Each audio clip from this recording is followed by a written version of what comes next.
E se eu precisar esfriar menos a economia porque eu subi a meta, talvez tenha um ganho de popularidade aí para o presidente, porque não vai esfriar tanto a economia, não vai ter tanto desemprego, não vai ter mais crescimento do que haveria se a meta fosse mais baixa.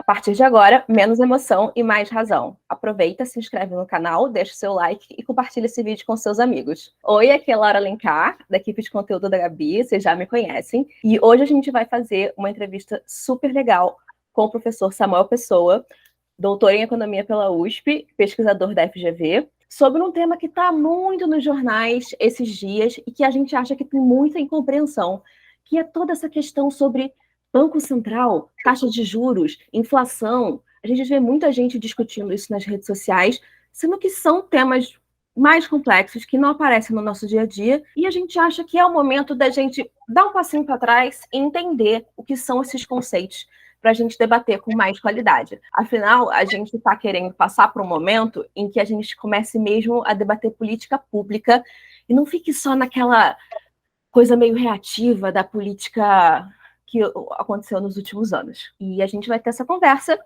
sobre esses temas que estão, mais complicados, mas a gente vai tentar deixar de um jeito bem simples para que todo mundo esteja na mesma página e consiga conversar. Bom dia, professor. Tudo bom? Deixa eu falar só um esclarecimento para o seu público, que eu acho que é importante, especificamente dado o tema que a gente vai tratar.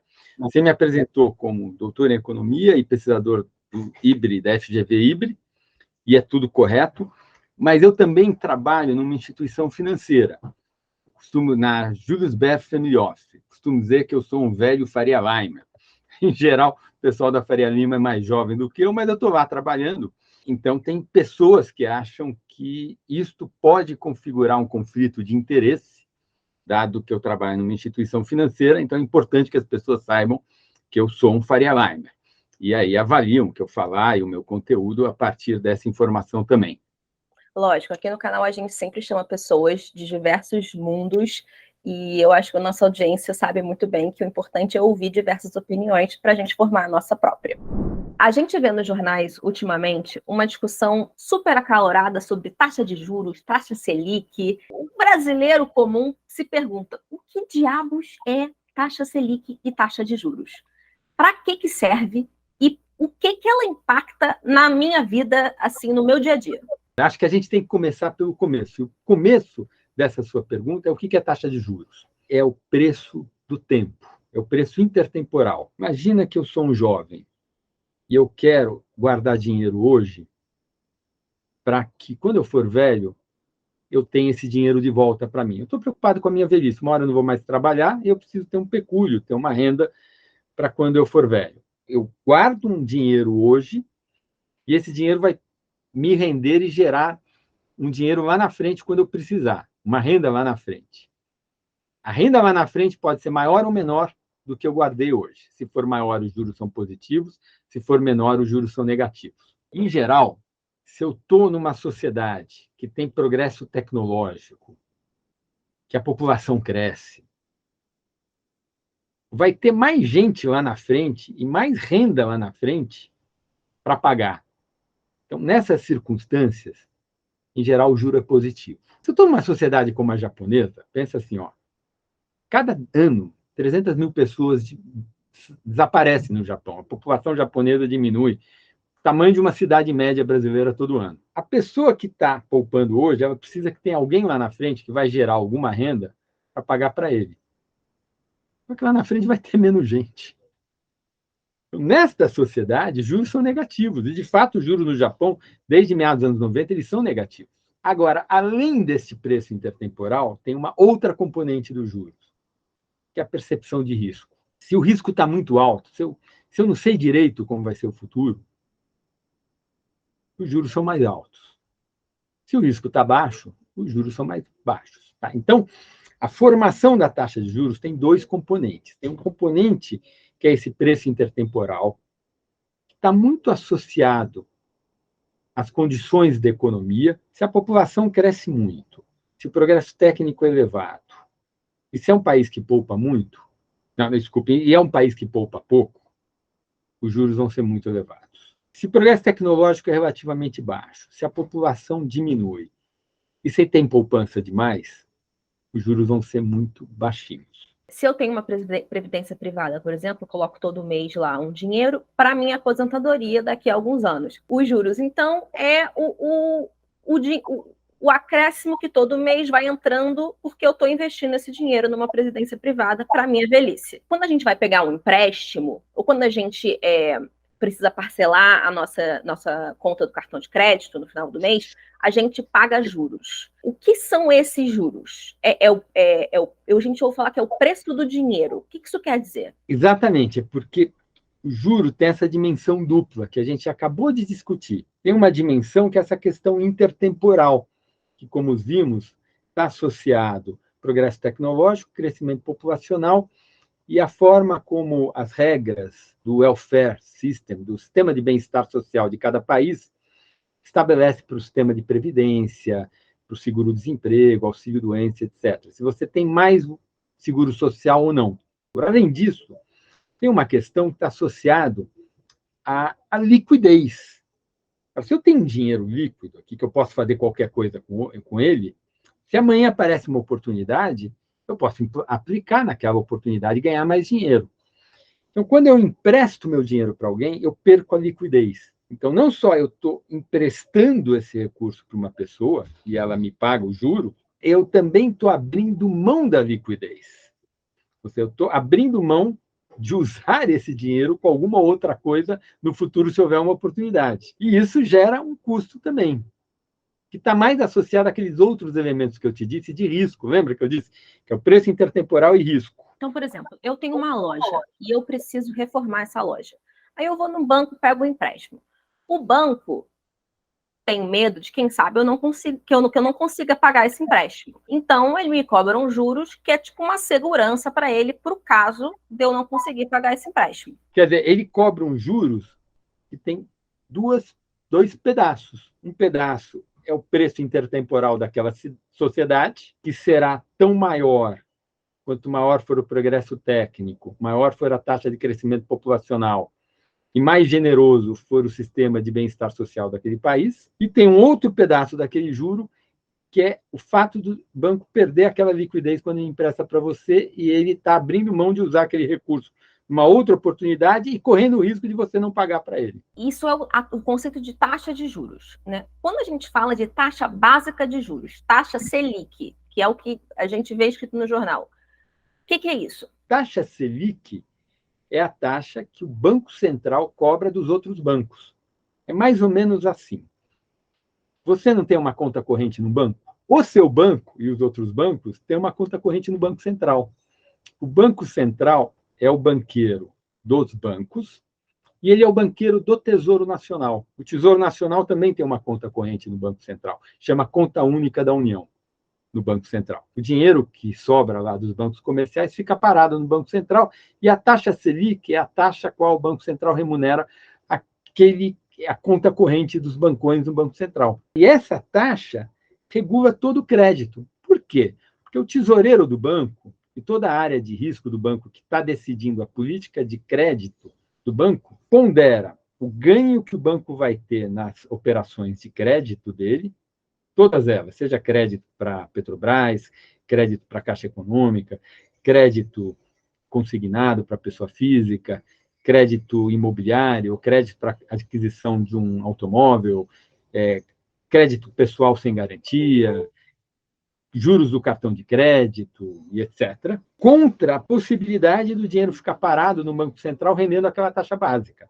Os bancos comerciais, ao estabelecer a sua política de crédito, pondera entre os benefícios e custos de uma certa linha de crédito, em que os custos em vez de eu usar o dinheiro para aquele crédito, eu deixar o dinheiro parado e ele vai receber o Selic líquidozinho, bonitinho, posso usar no futuro. Se o banco deixar o dinheiro dele com o Banco Central, ele vai receber ali aquela taxa básica de juros, que é a taxa Selic, que vai ser um dinheiro certo para ele todo mês. Mas exato, se por acaso o banco emprestar para uma pessoa ou para uma empresa, existe um risco daquela pessoa não conseguir pagar. E aí, por isso, os juros que ele cobra dessa pessoa são maiores do que a taxa Selic. Por isso que a taxa Selic estabelece o piso dos juros no país. É o juro mais baixo que existe no país. Por isso que ela é tão importante, porque se a taxa Por isso que ela é tão importante. Exatamente, porque se a taxa Selic está alta, quer dizer que os juros que o banco vai me cobrar, caso, por exemplo, eu tenha que parcelar minha conta do cartão de crédito, vão ser bem mais altos. Exatamente.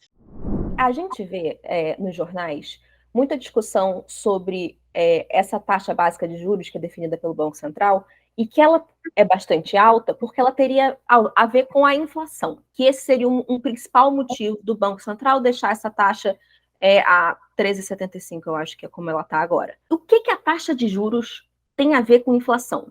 E, aliás, vamos voltar um tempo atrás. O que é inflação? Inflação é aumento persistente do nível de preços. Então, a gente tem que separar inflação de choque inflacionário. É uma separação intelectual, conceitual.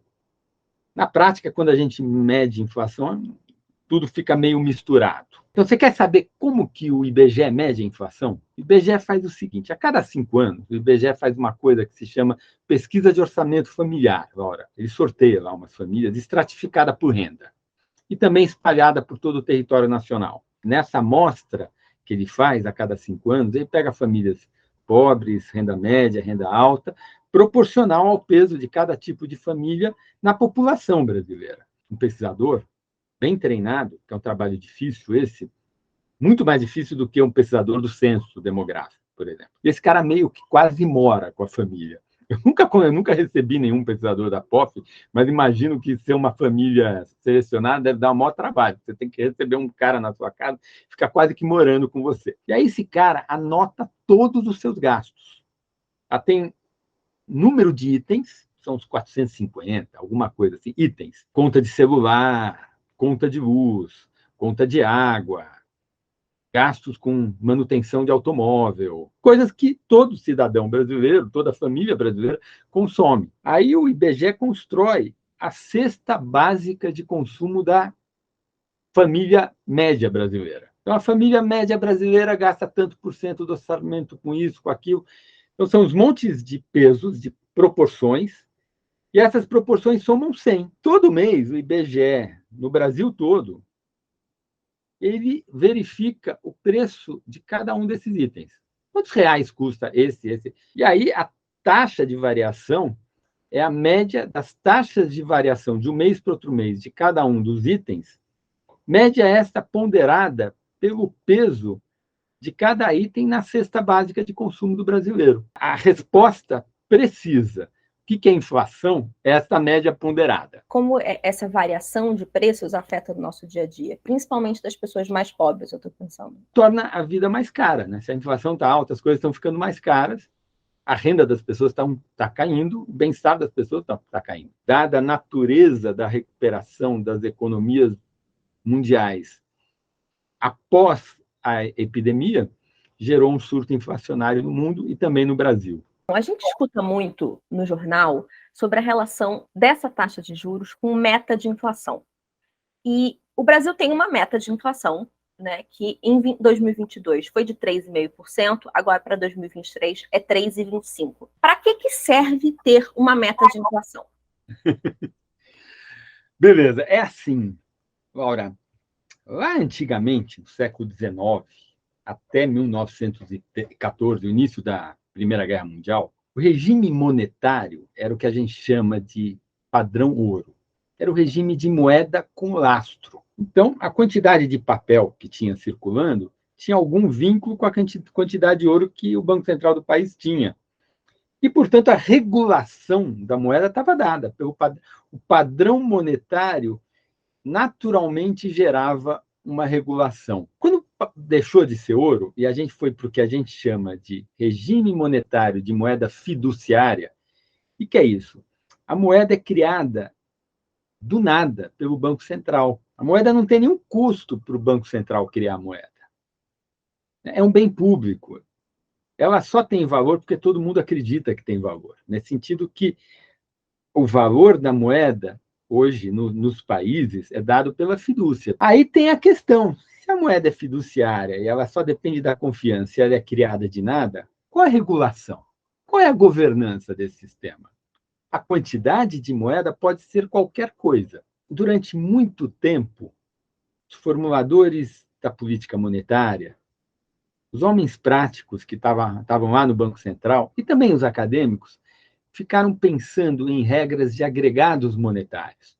Vamos controlar a quantidade dessa coisa. Como se as pessoas tivessem ainda uma cabeça de padrão monetário com lastro. Então, era meio uma tentativa de recuperar essa governança no mundo de moeda fiduciária. Então, vamos fazer uma coisa parecida com isso. Então, vamos inventar alguma regra de controle quantitativo.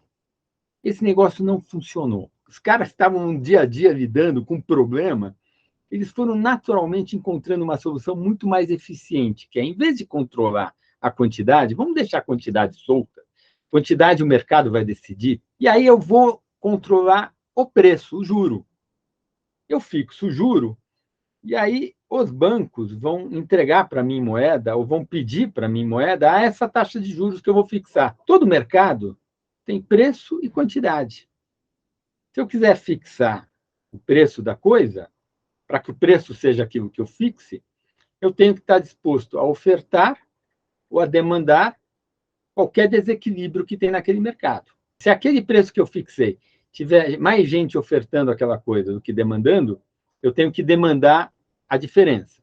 Se aquele preço que eu fixei tiver mais gente demandando do que ofertando, eu tenho que ofertar a diferença. Então, quando a gente fixa o preço de alguma coisa, que é o que o Banco Central faz hoje, é o fixar a taxa Selic, ele fixa a taxa de juros básica da economia, o preço da liquidez da economia, ele tem que ofertar ou demandar tudo que os bancos estiverem dispostos àquele preço. O que aconteceu é que ficou muito mais fácil manejar a política monetária no dia a dia, estabelecendo uma regra de taxa de juros, em vez de uma regra de quantidade de moeda. Quem percebeu isso lá atrás foi um economista genial da virada do século XIX, século XX, o sueco Knut Wicksell. Então, você tem um instrumento, que é a taxa básica de juros, que é aquela taxa que o Banco Central remunera a conta corrente que os bancões têm no Banco Central, e falta o objetivo, tem o instrumento. Qual é o objetivo? A gente já discutiu os malefícios da inflação, mas a gente também discutiu que inflação um pouquinho positiva é bom,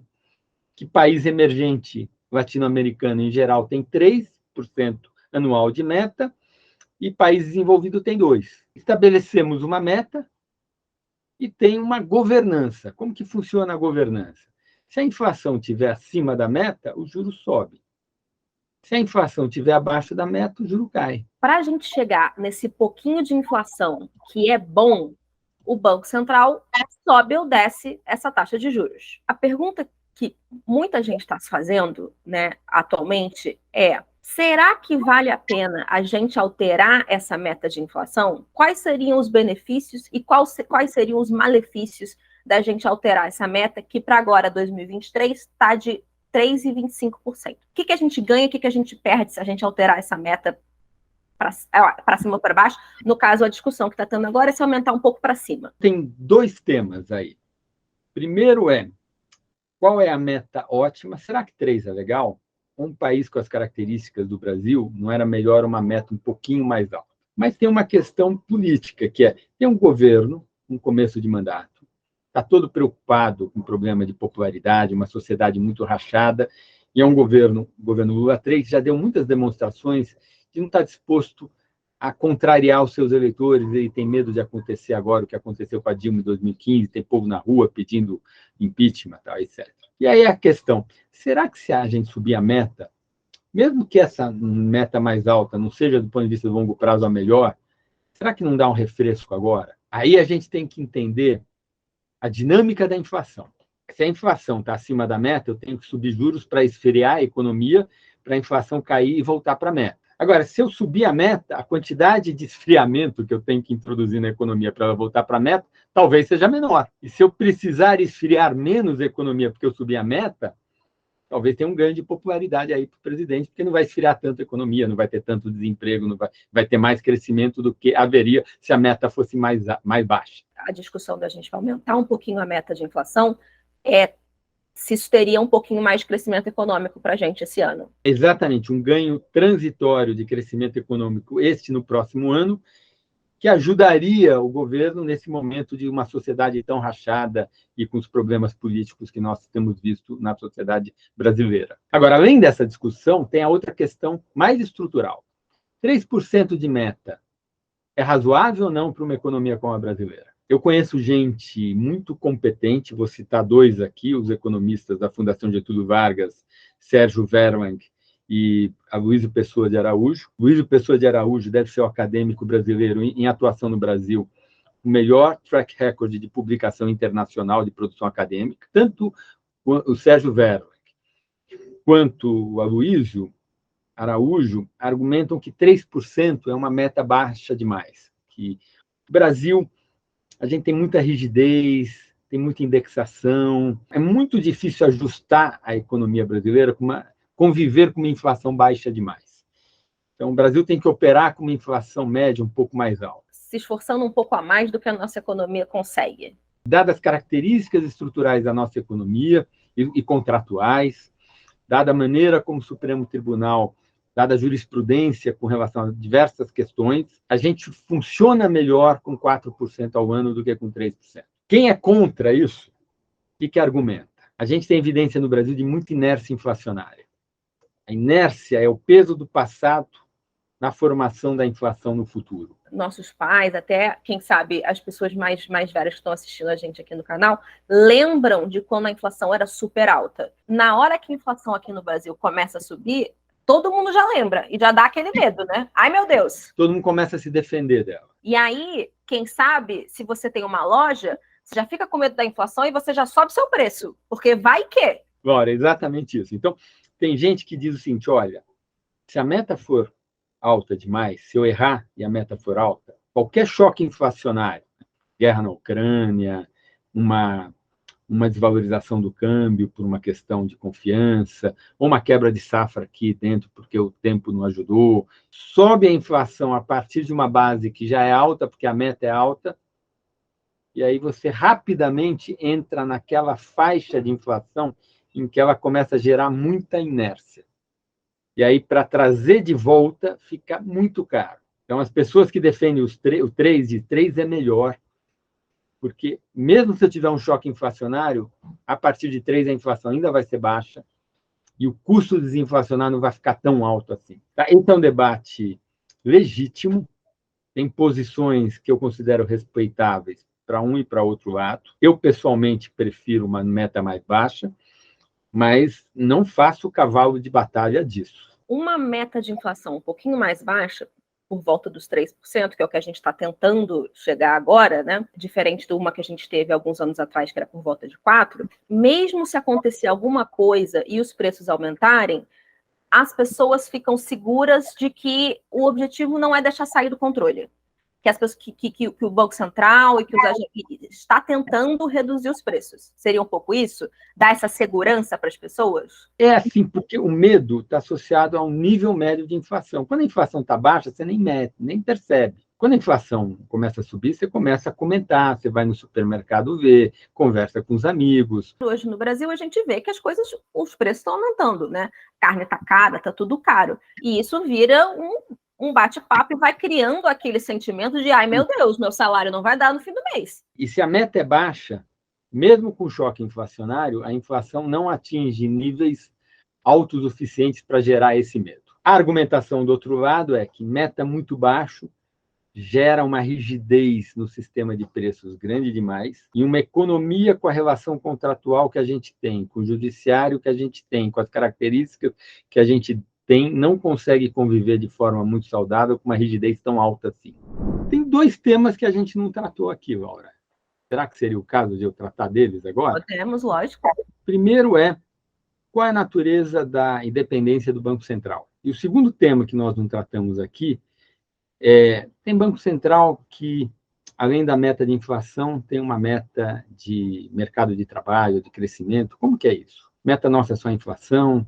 Como que é esse negócio? A independência que o Banco Central brasileiro tem é o que a gente chama de independência operacional. O nome diz, né? Ele é independente para operar do jeito que ele quer. A meta inflacionária, que a gente discutiu agora, se vai ser 3, se é 4, o que é melhor, o que é pior, é decidida pelo Conselho Monetário Nacional, que é um órgão do Executivo, que tem 3 membros que participam, que é o ministro da Fazenda, o ministro do Planejamento, no caso a ministra Simone Tebet, o ministro Fernando Haddad da Fazenda e o presidente do Banco Central, Roberto Campos Neto. Ora, como Roberto Campos Neto ele foi escolhido pelo presidente anterior, Bolsonaro, e ele tem um mandato fixo, não necessariamente a opinião dele coincide com a opinião do atual presidente. Mas o atual presidente tem maioria no Conselho Monetário Nacional. Então, a gente pode dizer que a meta de inflação é uma escolha política discricionária do presidente da República. O presidente escolhe a meta que ele quiser e ele foi eleito, ele tem legitimidade para isso. Ponto. Dada a meta, o Banco Central tem independência operacional para escolher os seus instrumentos, e a gente já discutiu aqui, o instrumento básico mais importante que ele tem é a taxa básica de juros, que é aquela taxa que remunera o caixa, a conta corrente que os bancões têm no Banco Central, para fazer essa operação de trazer a inflação para a meta. É assim em todo lugar do mundo? É assim na maior parte dos lugares, mas 2 lugares importantes não são assim. No Banco Central americano e no Banco Central europeu, a independência é ainda mais forte, porque não só eles têm independência operacional, mas eles escolhem a meta. O Banco Central Europeu escolhe a meta. Então, no caso do Brasil, o governo, né, escolhe a meta e o Banco Central corre atrás para tentar resolver como é que ele vai chegar nessa meta. Acho que ficou claro a diferença. A segunda coisa é, o objetivo é só inflação ou o objetivo tem outros objetivos? O Banco Central americano ele trabalha com objetivo duplo, inflação e pleno emprego. Tem lá umas estimativas do que a gente chama de NAIRU. NAIRU é a sigla em inglês para a seguinte expressão: taxa de desemprego que não acelera a inflação. Se o mercado de trabalho tiver com aquela taxa de desemprego, a inflação nem vai se acelerar, nem vai desacelerar. Porque com aquela taxa de desemprego, os salários estão subindo na mesma velocidade da elevação da produtividade do trabalho. O Banco Central americano, por exemplo, tem 2 objetivos: controlar a inflação e controlar o nível de emprego e desemprego nos Estados Unidos. Quando um Banco Central tem 2 objetivos, pode ser que um objetivo atrapalhe o outro. Se a gente olhar o Banco Central, ele dá mais peso para o objetivo inflação do que desemprego. Porque inflação é que ele consegue controlar mais. O desemprego depende de toda a regulação do mercado de trabalho e tal. Entendi. E quais são as vantagens e desvantagens desses 2 modelos? Eu prefiro... O Banco Central Europeu é que nem o brasileiro, é só a inflação. Agora, o Banco Central brasileiro tem uma sutileza. O objetivo é único, mas ele tem um outro motivo subsidiário, que o que a nossa lei diz é o seguinte: o objetivo do Banco Central é um só, é meta inflacionária, mas ele tem um objetivo subsidiário de suavizar ciclo econômico. Tá? E agora, nos últimos anos, a gente está vivendo exatamente essa circunstância. E você tem muito choque, que produziu uma inflação mais alta, por pressões externas e pressões que estão fora do controle do Banco Central. Não é questão de demanda muito apressada, demanda muito apertada. Tudo que a gente discutiu de juros, eu mostrei para você que mexendo o juro para cima e para baixo, você controla a demanda. Mas, às vezes, a inflação está surgindo porque teve um problema climático, porque o câmbio desvalorizou muito, porque teve uma guerra. Quando a inflação é por esses motivos, é a oferta que está se mexendo. E o Banco Central não controla a oferta. O que esse objetivo subsidiário está dizendo? Olha, se eu tivesse que colocar a inflação na meta o ano passado, dado os choques que existiram, a taxa de juros teria que ter ido para uns 25. E a economia teria que ter tido uma recessão e o desemprego teria que ter ido para 12, para que o ano passado a inflação fosse 3,5. É lógico fazer isso? Não, não é lógico. Então, o Banco Central, dados os choques que existiram, ele não colocou a taxa de juros em 25. Ele simplesmente usou essa delegação que ele tem, que é um objetivo subsidiário dele, que é suavizar o ciclo econômico, não atendeu a meta inflacionária e escreveu uma carta para o executivo e para a sociedade se explicando. E a explicação que ele deu é essa que eu estou dando agora. Muito choque, o custo social de eu fazer uma política de juros que colocasse a inflação na meta o ano passado, dados os choques que ocorreram, foi alto demais. Então, ele não só escreveu cartinha o ano passado, como ele tinha escrito cartinha o ano retrasado, e talvez ele escreva cartinha esse ano. Sempre que a inflação fica acima da meta mais 1,5 ponto percentual, ou abaixo da meta menos 1,5 ponto percentual, ele tem que se explicar, tem que escrever cartinha. O Banco Central é autônomo porque ele pode escolher os instrumentos que ele vai usar para chegar na meta de inflação decidida, e porque também o mandato do presidente do Banco Central não é igual ao do governo, né? Então, como ele não é igual, o presidente Lula não escolheu o presidente do Banco Central dele. Quem escolheu foi o presidente anterior, o presidente Bolsonaro. Só que ele persegue um objetivo definido pelo governo, que é a meta de inflação. Então, ele é autônomo nesse sentido de que ele tem essa liberdade e que o presidente não é necessário, presidente do Banco Central não é necessariamente escolhido pelo presidente da República do momento, mas ele também não faz o que ele quer. Ele segue a diretriz dada pelo governo. A meta de 2024, ela foi escolhida numa reunião do Conselho Monetário Nacional de 2022, ainda sob Bolsonaro. Mas nada impede que o presidente Lula altere a meta para 2024. Então, ele tem essa atribuição. E eu acho que é bom que assim seja, para dar alguma flexibilidade. Então, eu acho que o modelo brasileiro é muito bem feito. Existem assuntos que são complexos mesmo. E aqui no canal a gente não foge da complexidade dos assuntos. Porque não é tudo na vida que a gente consegue explicar num tweet, gente. Inclusive, a maior parte das coisas a gente não consegue explicar num tweet. Então, eu espero que vocês tenham aprendido um pouco agora com o professor Samuel Pessoa e levem esse conhecimento para a vida de vocês, para na hora de formar a sua opinião, ter essa opinião mais embasada em conceitos tão importantes para o Brasil e para como o nosso mundo funciona. Eu agradeço a oportunidade, adorei essa conversa e acho que é muito importante esse trabalho que vocês fazem. Parabéns. Não se esqueçam de comentar, curtir esse vídeo e compartilhar ele com seus amigos que também ficam com essas dúvidas. Obrigada e a gente se vê no próximo vídeo.